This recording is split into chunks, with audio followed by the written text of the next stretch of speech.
افغانستان کی عدالت عظمیٰ کے سربراہ مولوی فضل ہادی شنواری نے اس کا نوٹس لیتے ہوئے اس امیدوار کو صدارتی الیکشن میں حصہ لینے سے روک دیا اور نااہل قرار دے دیا۔ اس پر امریکی سفیر نے سخت رد عمل اور غصے کا اظہار کیا اور کرزئی حکومت سے کہا کہ مولوی صاحب موصوف کو سپریم کورٹ کے چیف جسٹس کے منصب پر فائز رکھنے کی پالیسی پر نظر ثانی کی جائے۔ مولوی فضل ہادی موصوف اس سے پہلے بھی اس موقع پر مغربی حکمرانوں کی تنقید اور غصے کا نشانہ بنے تھے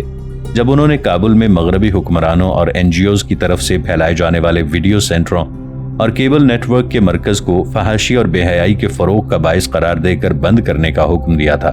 اور اپنے حکم پر عمل درآمد کراتے ہوئے ان مراکز کو بند کرنے کا اہتمام بھی کیا تھا۔ مولوی فضل ہادی شنواری طالبان کے شدید مخالفین میں سے ہیں اور اس وجہ سے بھی کرزئی حکومت میں انہیں یہ اعلیٰ منصب ملا ہے، لیکن بہرحال مولوی ہیں اور دینی تعلیمات سے بہرہ ہیں، اس لیے قرآن و سنت کے احکام و قوانین کی نفی اور افغانستان میں فحاشی، بے حیائی اور مغرب کی عریاں ثقافت کے فروغ کو برداشت کرنا ان کے بس کی بات نہیں ہے۔ انہوں نے اس کا عملاً اظہار کر دیا ہے جس پر وہ مبارکباد کے مستحق ہیں اور اس کے ساتھ ہم ان کی استقامت کے لیے بھی دعا گو ہیں۔ مگر اس کے ساتھ ایک اور بات بھی پھر سے واضح ہو گئی ہے کہ افغانستان میں امریکہ کا اصل ہدف طالبان یا ان کی حکومت نہیں تھی بلکہ اسلام اور اس کی اقدار ہے۔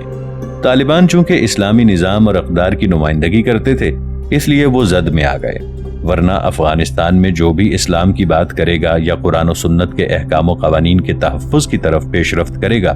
وہ کسی بھی طبقے اور گروہ سے تعلق رکھتا ہو امریکہ اور مغرب کے غیظ و غضب کا نشانہ ہوگا۔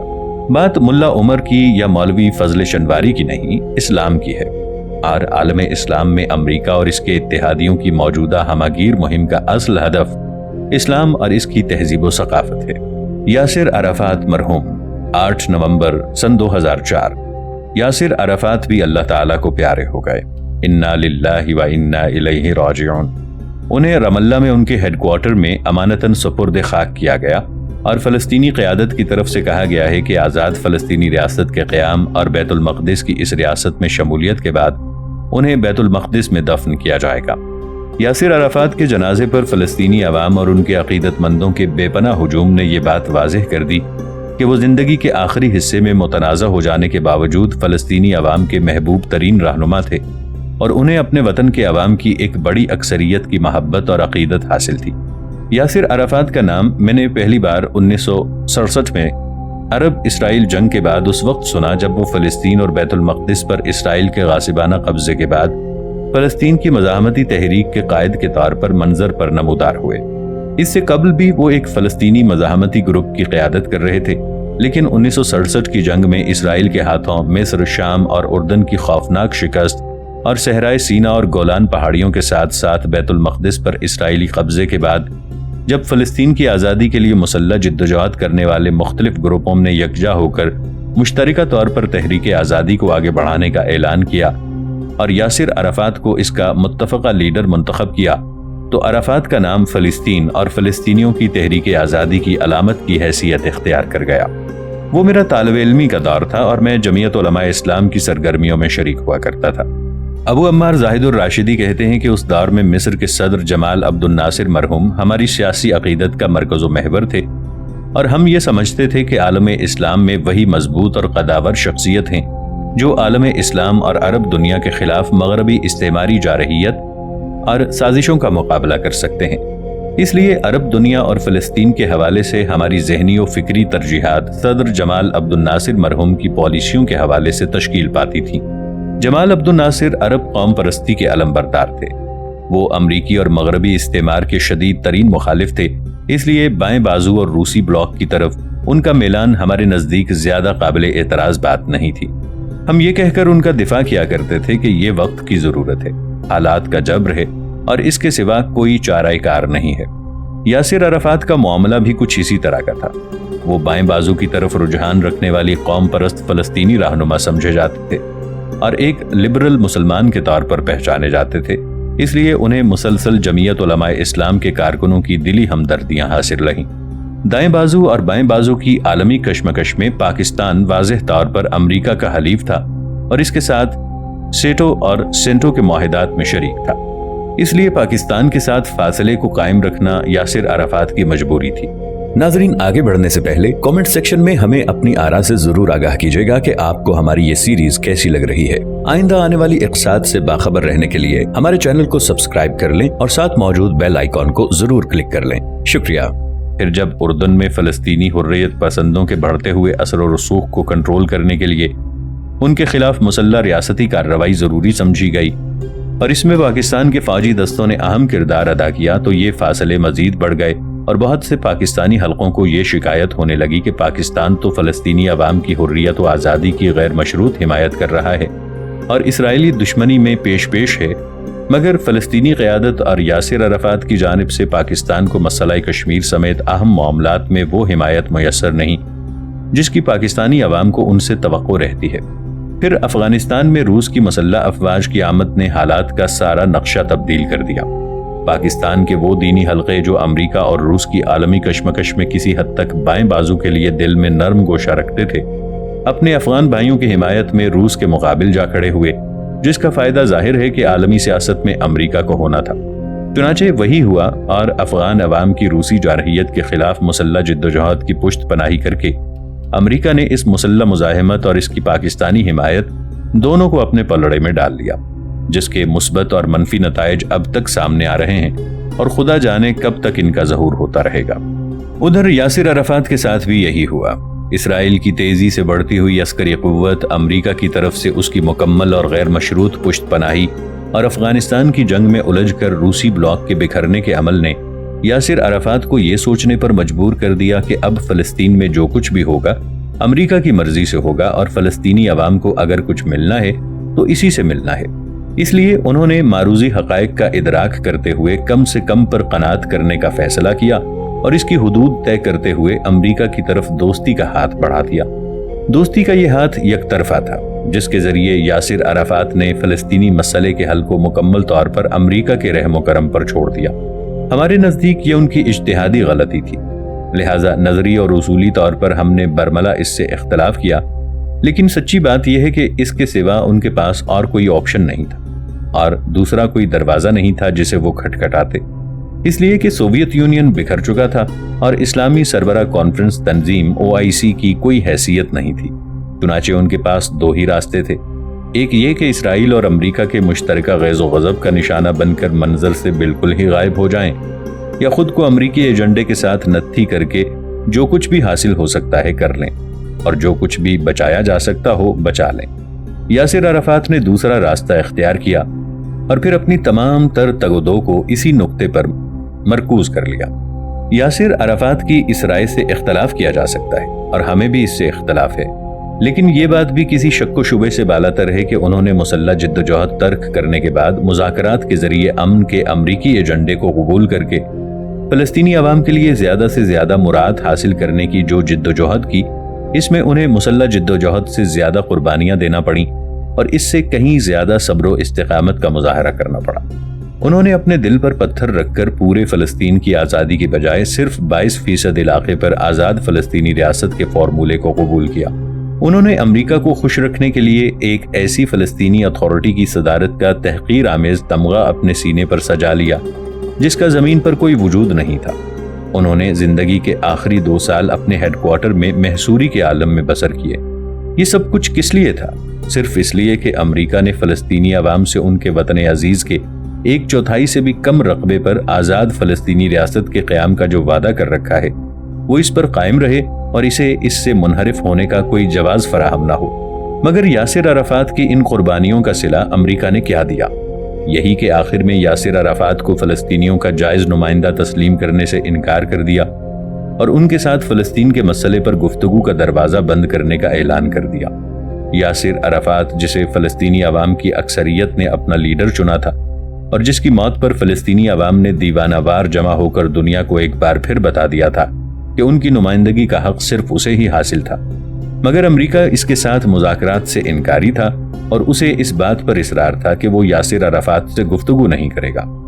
صرف اس وجہ سے کہ اس نے امریکہ کی سرپرستی میں اسرائیلی وزیر اعظم اسحاق رابن کے ساتھ فلسطینیوں کے لیے جس کم از کم حد کا تعین کر لیا تھا اور جس پر امریکہ نے خود صاد کر لیا تھا، وہ اس کم از کم سے پیچھے ہٹنے کے لیے تیار نہیں تھا اور اسرائیل کو مزید کوئی رعایت دینے پر آمادہ نہیں تھا۔ یاسر عرفات ایک متحرک اور صبر آزما زندگی گزار کر اپنے مالک و خالق کے حضور پیش ہو چکے۔ ان کی جدوجہد اور تگ و دو تاریخ کا حصہ بن چکی، عرب تحریک کو آگے بڑھانے کی ذمہ داری ان کے جانشینوں پر آ پڑی ہے۔ اس مرحلے پر وہ ہماری دعاؤں کے مستحق ہیں کہ اللہ تعالیٰ ان کے حسنات کو قبول فرمائیں، سیئات سے درگزر کریں، جوار رحمت میں جگہ دیں اور ان کے جانشینوں کو فلسطینی عوام کے بہتر مستقبل کے لیے صحیح سمت میں پیش رفت کی توفیق عطا فرمائیں، آمین یا رب العالمین۔ البتہ اس کے ساتھ ہم یہ عرض کرنا بھی ضروری سمجھتے ہیں کہ امریکہ کی خوشنودی کے لیے اپنا سب کچھ نشاور کر دینے والوں کو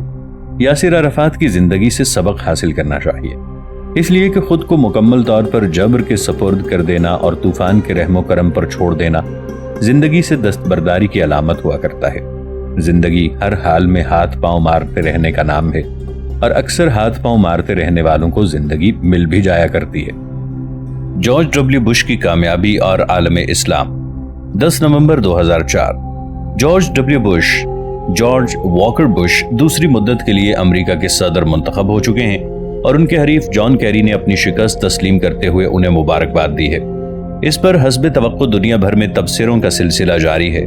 فتح کے اسباب کا ذکر ہو رہا ہے اور مستقبل کے نقشے کے بارے میں مختلف قیاس آرائیاں کی جا رہی ہیں۔ امریکہ کی صدارتی الیکشن مہم کے دوران میں نے 8-10 دن واشنگٹن ڈی سی کے علاقے میں گزارے اور اس الیکشن کے بارے میں مسلمانوں کے جذبات اور کوششوں کا تذکرہ اپنے ایک کالم میں کیا۔ یہ درست ہے کہ امریکہ میں مقیم مسلمانوں کی بڑی اکثریت صدر بش کے خلاف تھی، اور صرف اسی وجہ سے جان کیری کو نہ صرف ووٹ دیے گئے بلکہ ان کی حمایت میں بعض مسلمان حلقوں کی طرف سے مہم بھی چلائی گئی۔ لیکن اس کے باوجود حالات پر نظر رکھنے والے متعدد مسلم رہنماؤں کی رائے یہ تھی کہ اس الیکشن میں جارج واکر بش ہی کامیاب ہوں گے۔ ان کا خیال تھا کہ جان کیری ذاتی طور پر خود کو ایک مضبوط اور باعث کشش امیدوار کے طور پر پیش نہیں کر سکے، اس لیے وہ صرف ڈیموکریٹک پارٹی کے محفوظ ووٹ ہی حاصل کر پائیں گے یا انہیں صدر بش سے ناراضی کا اظہار کرنے والوں کے ووٹ ملیں گے، جبکہ دوسری طرف صدر بش امریکی رائے عامہ کو متعدد حوالوں سے اپنی ضرورت کا احساس دلانے میں کامیاب رہے ہیں، جن میں مبینہ دہشت گردی کے خلاف جنگ میں ان کا بے لچک موقف اور کردار سر فہرست ہے۔ اس کے علاوہ انہوں نے امریکی عوام کو یہ باور کرا دیا ہے کہ جن عناصر کو دہشت گرد قرار دے کر وہ جنگ لڑ رہے ہیں وہ فی الواقع ایسے دہشت گرد ہیں جن سے عالمی امن کے ساتھ ساتھ امریکی سلامتی کو بھی خطرہ ہے۔ اس جنگ میں کامیابی حاصل کرنے کے لیے وہ جو کچھ بھی کر رہے ہیں وہ جنگ جیتنے یا امریکی سلامتی کے تحفظ کے لیے ناگزیر ہے۔ اس عمومی تاثر کے بعد امریکی عوام سے یہ توقع رکھنا عبث تھا کہ وہ صدر بش کے علاوہ اس موقع پر امریکہ کی قیادت کے لیے کسی اور کو ترجیح دیں گے۔ اس لیے بہت سے مسلم رہنماؤں نے مجھ سے کہا کہ اگرچہ ہمارے حلقوں میں افغانستان، عراق اور فلسطین کے حوالے سے صدر بش کی پالیسیوں کے خلاف ناراضی کے اظہار کے طور پر جان کیری کو ووٹ دینے کا رجحان غالب ہے، لیکن کامیابی کا امکان صدر بش کا ہی زیادہ ہے۔ جہاں تک مسلمانوں کے جذبات کی بات ہے، اس کا اندازہ اس بات سے کیا جا سکتا ہے کہ مجھے ایک مسلمان ٹیکسی ڈرائیور نے جو واشنگٹن ڈی سی کے علاقے میں ٹیکسی چلاتا ہے یہ بتایا کہ ہم 500 مسلمان ڈرائیوروں نے یہ فیصلہ کیا ہے اور اس کا اعلان بھی کر دیا ہے کہ ہم الیکشن والے دن کام نہیں کریں گے، اور جو مسلمان فیملی اس روز جان کیری کو ووٹ دینے کی غرض سے پولنگ سٹیشن تک جانے کے لیے ہماری ضرورت محسوس کرے گی اسے مفت ٹیکسی سروس فراہم کریں گے۔ مسلمانوں کی طرح یہودیوں کی اکثریت نے بھی صدر بش کے خلاف ووٹ دیا ہے۔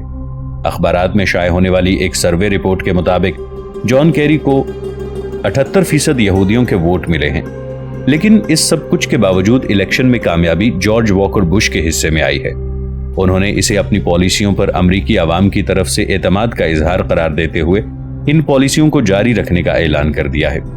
صدر بش کی اس کامیابی کے عوامل میں ایک بڑی بات مذہبی اقدار کے ساتھ ان کی دلچسپی اور خاندانی نظام کے تحفظ کے بارے میں ان کے جذبات بھی ہیں، جن کا اظہار انہوں نے الیکشن مہم کے دوران کامیابی کے ساتھ کیا ہے۔ جارج بش اپنے 4 سالہ دور صدارت پھر الیکشن مہم کے دوران یہ تاثر دینے میں کامیاب رہے ہیں کہ وہ مذہب اور مذہبی اقدار کے ساتھ دلی وابستگی رکھتے ہیں اور سوسائٹی میں مذہبی اقدار کی بحالی و فروغ کے لیے کردار ادا کر سکتے ہیں۔ اسی طرح انہوں نے جس دو ٹوک انداز میں ہم جنس پرستی کی مخالفت کی ہے اور کہا ہے کہ شادی صرف مرد اور عورت کے درمیان ہی ہو سکتی ہے، بلکہ اس مقصد کے لیے انہوں نے امریکی دستور میں ترمیم کی ضرورت کا بھی بعض مواقع پر ذکر کیا۔ ان کے اس موقف نے امریکہ کے مذہبی حلقوں میں ان کے لیے کشش پیدا کی ہے۔